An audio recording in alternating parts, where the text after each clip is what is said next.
யார் மேல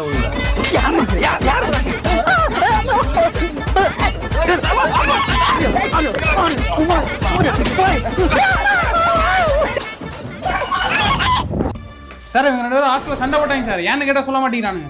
உன்னை 10 நாள் சஸ்பெண்ட் பண்றேன், உன்னை 5 நாள் சஸ்பெண்ட் பண்றேன். இந்த வீடு சாப்பாடு சாப்பிட்றதுக்கு தண்ணியை குடிச்சு ரோட்ல படுத்துறேன். எந்த தண்ணிடா? வேணா எப்போ வந்தேன் பேச்ச மாதிரி நான் பாண்டா வர்றேன். ஏன் என்ன பிரச்சனை? டெய்லியும் சாம்பாரை போட்டு கொள்றான் என்ன வீட்டில் இருக்கு கடுப்பாரு. ஒரு வாரம் ஹாஸ்டல் வந்து பாடுறா, வீட்டு சாப்பாடுலாம் உனக்கு தெய்வம் மாதிரி கண்ணுக்கு தெரியும்டா. போடாமட்டா விளையாட்டு பய நல்ல விட யாரும் பார்க்கல. அம்மா அம்மா நல்லா இருக்கேம்மா. என்னம்மா சாப்பாடு? சாம்பார் தாயா. சாம்பாரா? யாரும்மா வச்சா? தங்கச்சி